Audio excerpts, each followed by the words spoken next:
Olá, estamos iniciando o programa Teorema pela UX TV, parceira do canal Futura. A nossa ideia, a nossa proposta é sempre trazer um tema da atualidade para ser discutido por professores e alunos da Universidade de Caxias do Sul. Vamos à temática, à pergunta de hoje.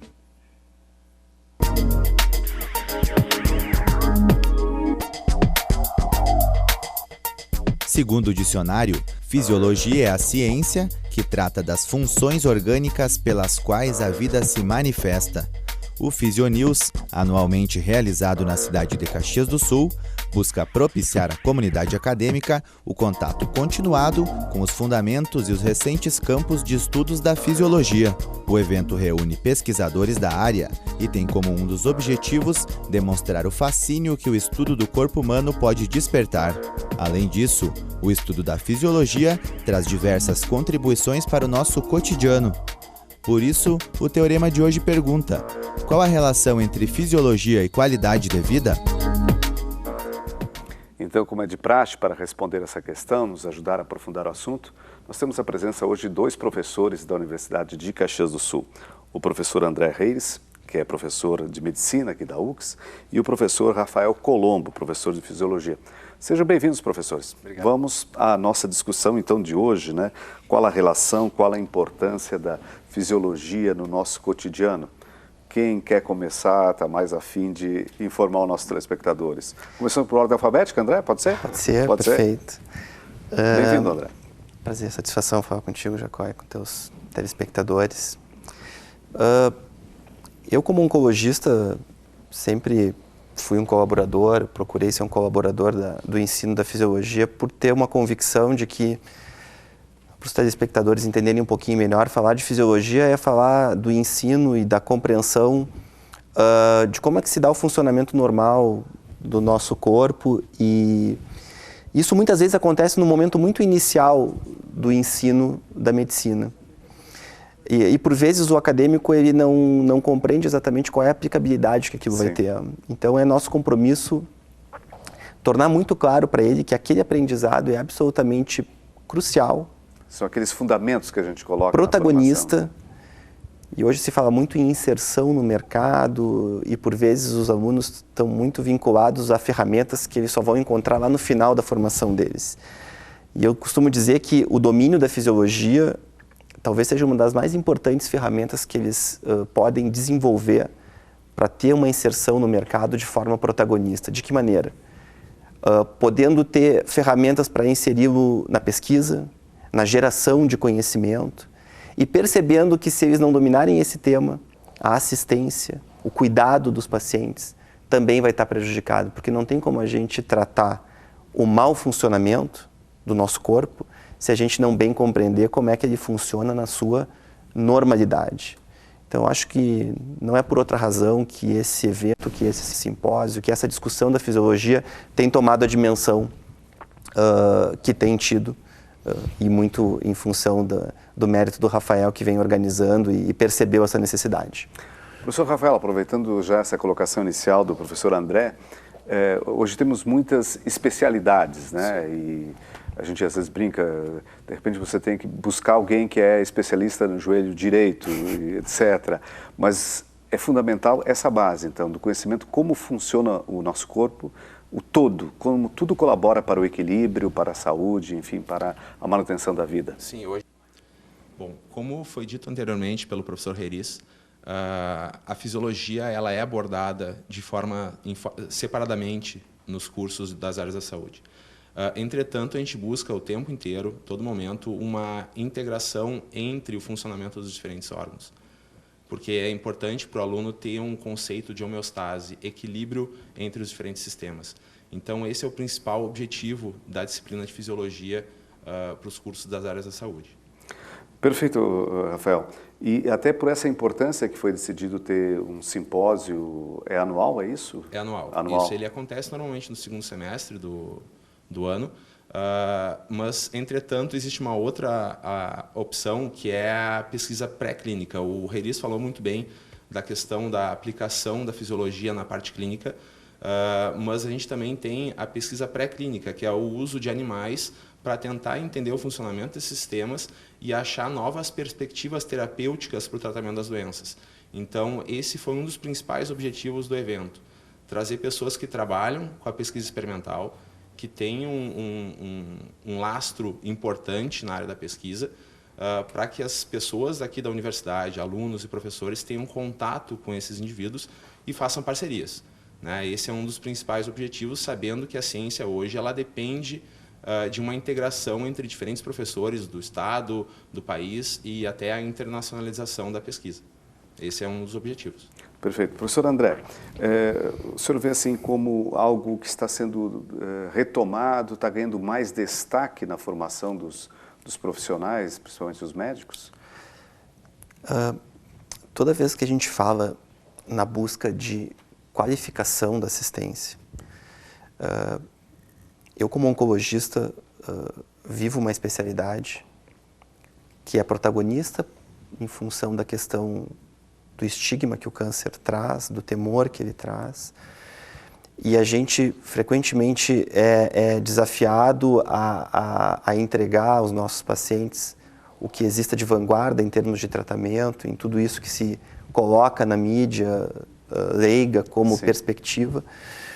E a gente percebe que todos os novos avanços que ocorrem na cena da oncologia, eles são sustentados fortemente pelos conceitos de fisiologia, ou seja, não há qualquer possibilidade de se compreender o que está acontecendo hoje em termos de novos tratamentos, coisas que estão mudando a história do tratamento do câncer, se as pessoas que estiverem envolvidas com isso não bem compreenderem os princípios que são inicialmente ensinados lá no início do curso de medicina.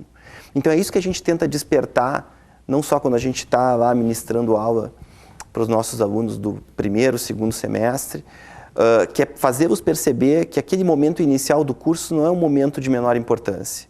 É ali que começa a se despertar uma necessidade fundamental, que sem ela, as explicações de vanguarda do tratamento do câncer não vão ser compreendidas. Então isso é fundamental para o acadêmico e para que depois os médicos, já na sua formação constituída, possam continuar preservando essa conceituação e aprofundando a compreensão da fisiologia, sem a qual as coisas não andam bem.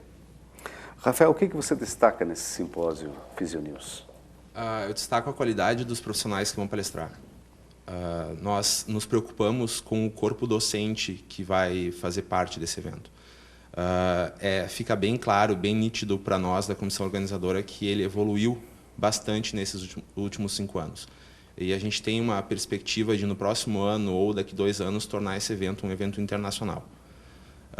Então, esse é o principal ponto, né? A gente faz uma seleção criteriosa dos palestrantes, a gente busca palestrantes que já trabalham com a pesquisa pré-clínica e clínica, utilizando os conceitos fisiológicos como base para a sua pesquisa.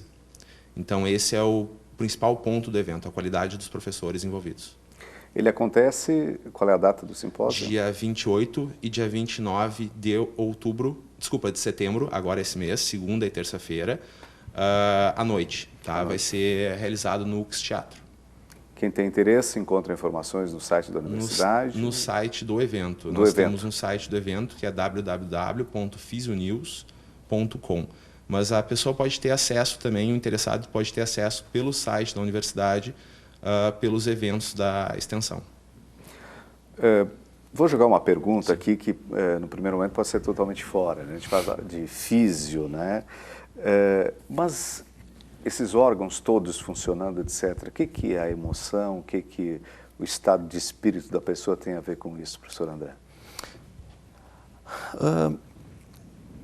Eu sempre digo que em câncer eu sou muito desafiado nessa questão também, assim, de que câncer é um cenário muito fértil para que as pessoas frequentemente proponham soluções únicas para todo o problema. É um determinado componente alimentar, é uma determinada fruta, é um determinado legume, é o café, é o tomate.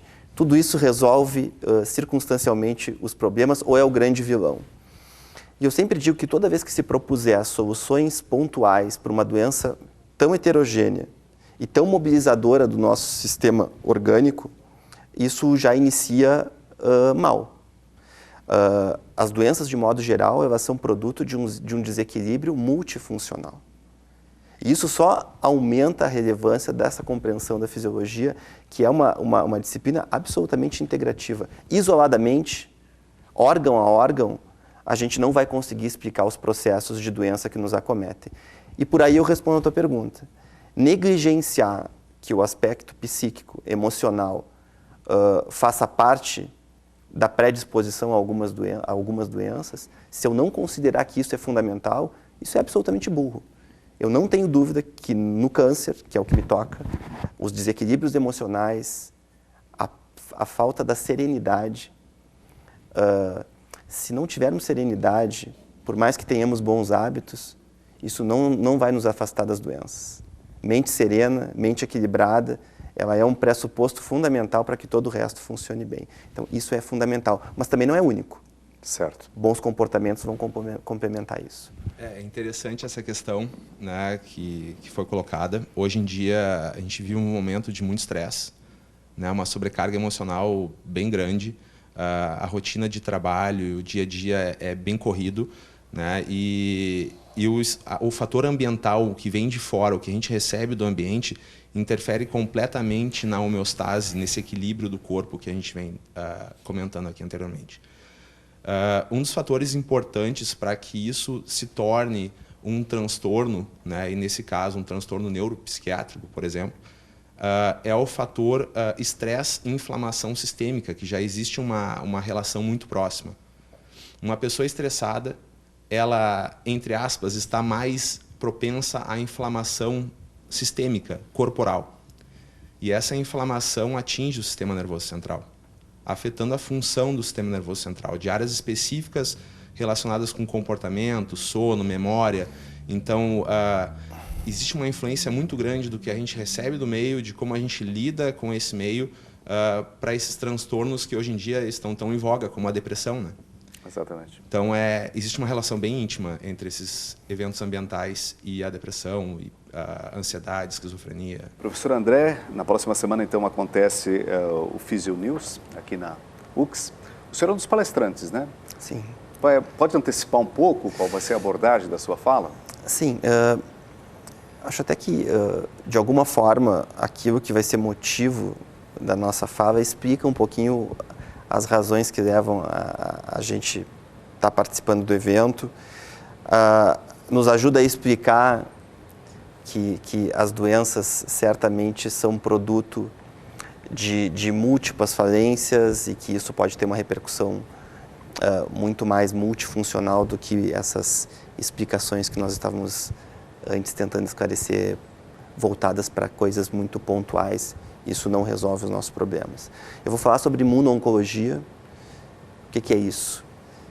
É tentar aplicar os conceitos da fisiologia, ou seja, apresentar um pouquinho de como é que funciona o nosso sistema imunológico, como é que o nosso sistema imunológico se faz presente na cena do câncer, e concluir isso mostrando que hoje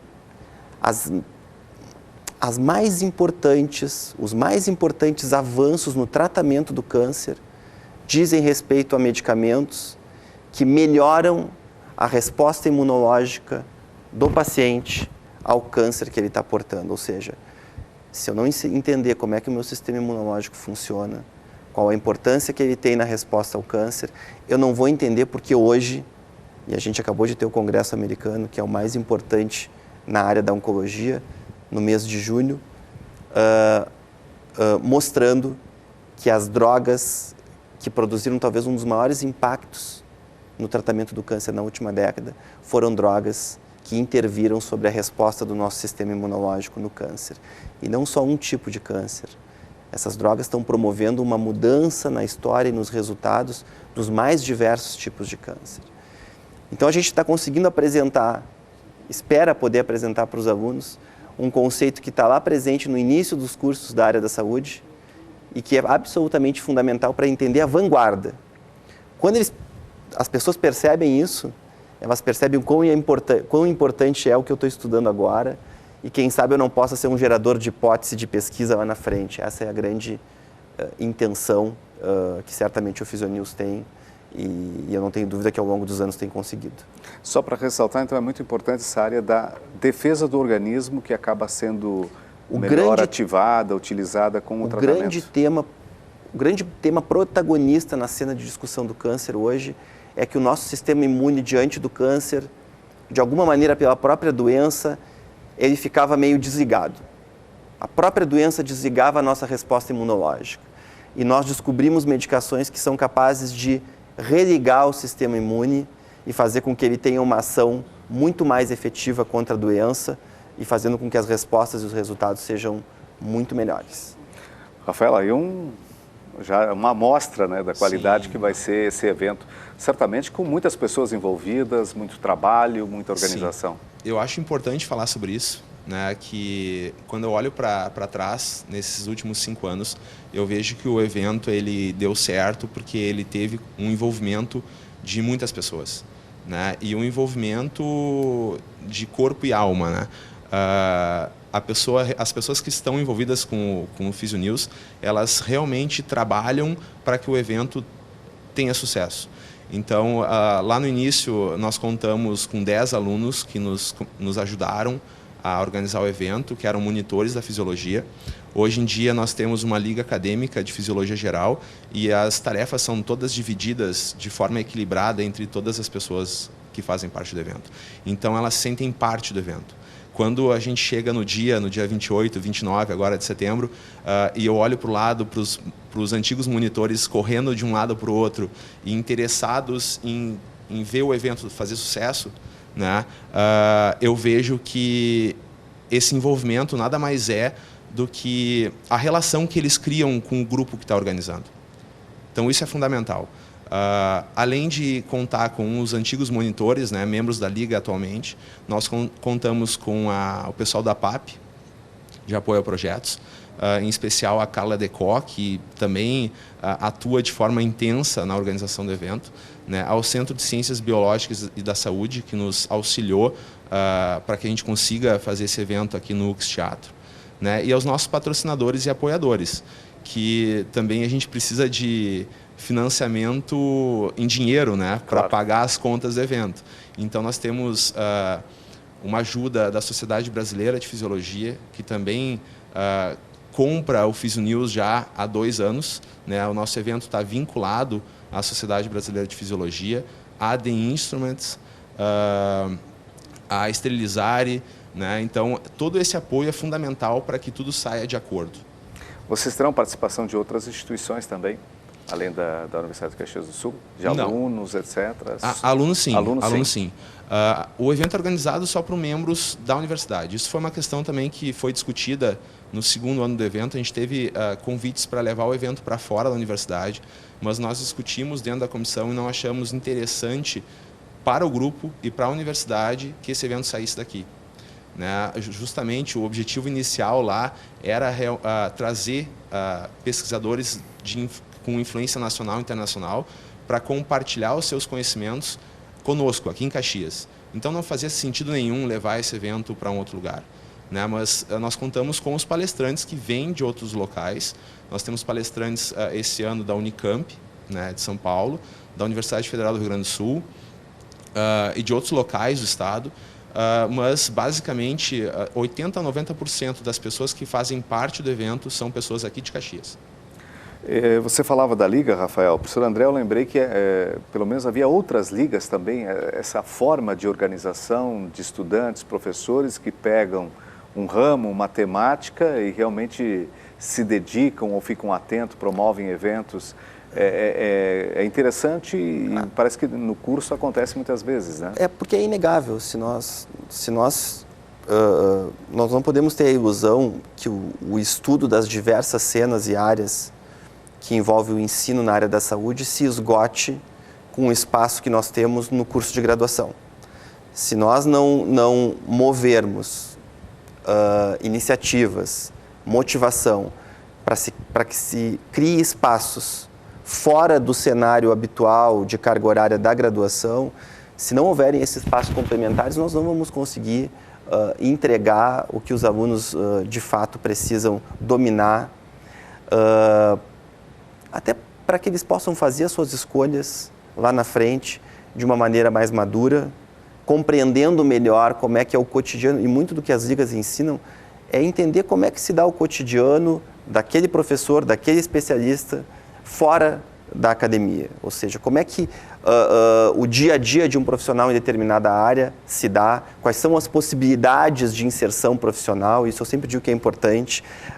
Os acadêmicos têm que ter a sua expectativa de sucesso profissional adequado ao que a realidade permite, para que ele possa obter esse sucesso única e exclusivamente com o bom exercício da sua prática. Isso, eu não tenho dúvida que é uma das coisas que move as ligas, complementação de conhecimento e adequação à realidade que está lá fora. Eu percebo claramente isso quando eu coloco isso para os antigos monitores em fisiologia, membros da liga atualmente. Eu trago algumas experiências que são poucas ainda na minha área, né, com pesquisa pré-clínica, e eles realmente ficam bem felizes ao saber que eles podem ter uma outra forma de atuação que não só a atuação clínica, né? Então isso também é importante. O evento, basicamente, ele vai falar sobre fisiologia, mas uma fisiologia também pré-clínica, experimental, com uso de animais para pesquisa, com uso de células, cultura de células para pesquisa. Então isso às vezes fica um pouco distante do aluno, dependendo do tipo de curso que ele vai prestar. É claro, se a gente falar em biologia e farmácia, são cursos que o aluno já tem mais contato com o laboratório.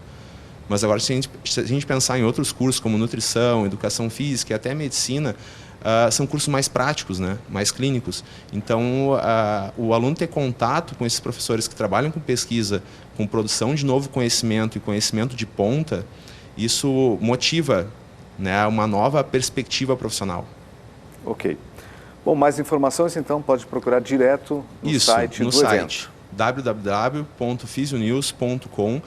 É importante lembrar que no dia do evento a gente vai arrecadar alimentos não perecíveis para o projeto do Frei Jaime aqui da Universidade de Caxias do Sul. Ok, mais uma ação social junto à produção e transmissão de conhecimento. Cumprimentos, Rafael, professor André, obrigado pela presença, pelas informações que nos trouxeram. O Teorema volta na próxima edição com outro assunto para o debate. Até lá.